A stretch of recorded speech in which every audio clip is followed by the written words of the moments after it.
السلام علیکم ورحمۃ اللہ وبرکاتہ۔ کلاس 6 ماشاءاللہ آپ بڑے بچے ہیں اور مجھے امید ہے کہ آپ ٹھیک ہوں گے، صحت کے اعتبار سے بھی ٹھیک ہوں گے۔ تو آپ تو اچھے خاصے سمجھدار بچے ہیں، مجھے امید ہے کہ آپ کو جو بھی بات کہی جائے گی تو اس پہ آپ کیا کریں گے، عمل کر کے دکھائیں گے۔ اور یہ بھی واقعتاً آپ عمل کرنے والے بچے ہیں، کیوں؟ اگر آپ عمل نہ کرتے تو آپ کلاس 5 سے 6 میں کبھی بھی نہ آتے۔ تو یہاں سے پتہ چلتا ہے کہ آپ نے ہماری باتیں مانی ہیں، اور ہم آپ کو کہا کرتے تھے کہ آپ محنت کریں، تو آپ نے محنت کی ہے، جس کے نتیجے میں آپ اگلی کلاس میں آئے ہیں۔ تو یہ بات بھی ذہن نشین رکھیں کہ جو بھی آنے والی کلاس میں یعنی اگلی کلاس میں جاتا ہے نا، تو پہلے کی نسبتاً اس پہ محنت یعنی کہ زیادہ کرنی پڑتی ہے۔ تو جیسے پچھلی کلاس میں آپ نے کم محنت کی ہے، ٹھیک ہے، تو ہر آنے والی کلاس جو ہوتی ہے وہ بڑی ہوتی ہے اور اس میں محنت زیادہ کرنی پڑتی ہے۔ تو موجودہ حالات کے پیش نظر یہ نہیں کہ جیسے حالات ہیں تو ہم بھی انہی حالات کی طرح ان کے اندر الجھ جائیں اور اپنا جو ہدف ہے اور اپنی جو تعلیمی معیار ہے، اپنے جو معاملات ہیں وہ ہم چھوڑ دیں، نہیں، بلکہ ہم نے کیا کرنا ہے، حالات جیسے بھی ہوں تو ہم نے اپنے تعلیمی معاملات کی طرف توجہ دینی ہے پوری، تب ہماری کامیابی ہے۔ یہ نہیں کہ ہم ان حالات کے اندر الجھ کے تو اپنے آپ کو بھی برباد کر ڈالیں، ٹھیک ہے۔ تو لہذا میں آپ کی رہنمائی کروں گا، آج ہم نے ناظرہ سٹارٹ لینا ہے، ٹھیک ہے۔ تو یہ جو ناظرہ آپ کے پاس اسلامیات کی بک ہے، اس کے اندر ساری چیزیں لکھی ہوئی ہیں کہ آپ نے کیا کیا کرنا ہے۔ آپ کی اسلامیات کی بک کے اندر لکھا ہوا ہے کہ ناظرہ قرآن میں کیا ہے، پارہ 7 تا پارہ 12، یعنی یہاں تک آپ نے کرنا ہے۔ تو اس کی ترتیب کیا ہوگی، کیسے کرنا ہوگا آپ نے۔ اور دوسرے نمبر پہ آگے لکھا ہوا ہے حفظ قرآن بما ترجمہ، یہ کیا لکھا ہوا ہے، سورہ انشراح، سورہ 3، سورہ قدر، پھر آگے دعا ربنا افرغ علینا، پوری دعا ہے، پھر دعا ربنا ظلمنا، پھر آگے دعا جو ربنا اغفر لنا، سفر کی دعا سبحان الذی، ٹھیک ہے۔ یہ ساری چیزیں ہم نے کرنی ہے۔ ان کا طریقہ یہ ہے کہ آپ نے سب سے پہلے وضو کرنا ہے، وضو کرنے کے بعد قرآن کریم یا پارہ 7 آپ نے لینا ہے، ٹھیک ہے۔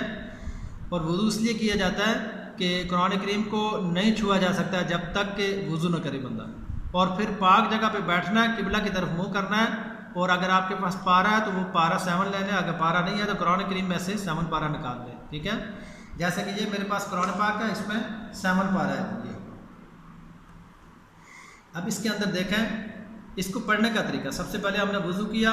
پھر قبلہ کی طرف بیٹھے، اعوذ باللہ پڑھا، پھر یعنی کہ تعوذ اور تسمیہ کو لازمی پڑھنا ہے۔ یہ پڑھنے کے بعد پھر ہم یہاں سے سٹارٹ لیں گے، اور سٹارٹ یہ نہیں کہ تیزی سے ہم پڑھتے جائیں اس کو، جب ہم تیز پڑھیں گے تو جو ہمارا صحیح ہے وہ بھی غلط ہو جائے گا، اور اس کے تلفظ کا اور اس کے مخارج کا حق نہیں ادا ہو سکے گا جب اس کو ہم تیز پڑھیں گے۔ جب آپ اس کو آہستہ پڑھیں گے نا تو اس کے بے شمار آپ کو فائدے ہوں گے۔ ایک یہ کہ قرآن کریم صاف طور پہ پڑھا جائے گا، دوسرا یہ کہ اس کے الفاظ کی سمجھ آئے گی، تیسرا یہ کہ اس کے جو مخارج ہیں ان کی درستگی صحیح طور پہ ہو جائے گی،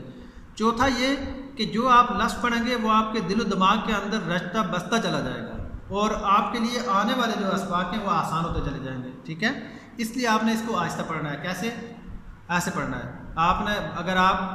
کو ہجا آتا ہے تو آپ پہلے ہجا کریں، سوچیں دل و دماغ سے کہ یہ لکھا ہوا کیا ہے، واو زبر وا، حمزہ زیر ای، وا ای، زاد علی زبر زا، وا ای زا، سین زبر سا، میم زیر می، وا ای زا سامع، عین پیش واو، وا ای زا سامع۔ اگر آپ کو ہجے کی ضرورت نہیں ہے، آپ کو ایسے ہی آ رہا ہے، تو پھر آپ اس طریقے سے پڑھیں، وَإِذَا سَمِعُوا مَا أُنزِلَ إِلَى الرَّسُولِ تَرَىٰ أَعْيُنَهُمْ تَفِيضُ مِنَ الدَّمْعِ مِمَّا عَرَفُوا مِنَ الْحَقِّ،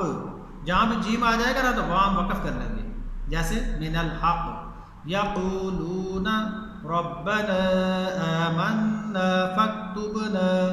مَعَ الشَّاهِدِينَ وَمَا لَنَا لَا نُؤْمِنُ بِاللَّهِ وَمَا جَاءَنَا مِنَ الْحَقِّ وَنَطْمَعُ أَن يُدْخِلَنَا رَبُّنَا مَعَ الْقَوْمِ الصَّالِحِينَ فَأَثَابَهُمُ اللَّهُ بِمَا قَالُوا جَنَّاتٍ تجری من تحتها الانہار خالدین فیہا وَذَلِكَ جَزَاءُ الْمُحْسِنِينَ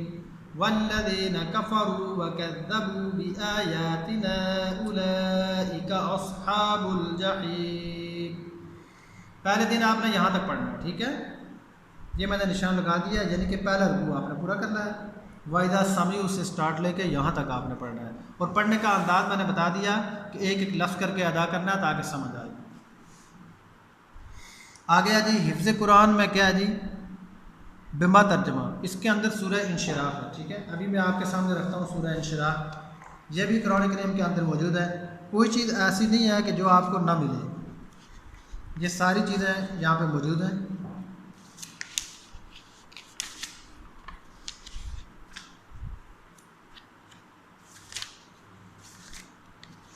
یہ ہے جی سورہ انشراح،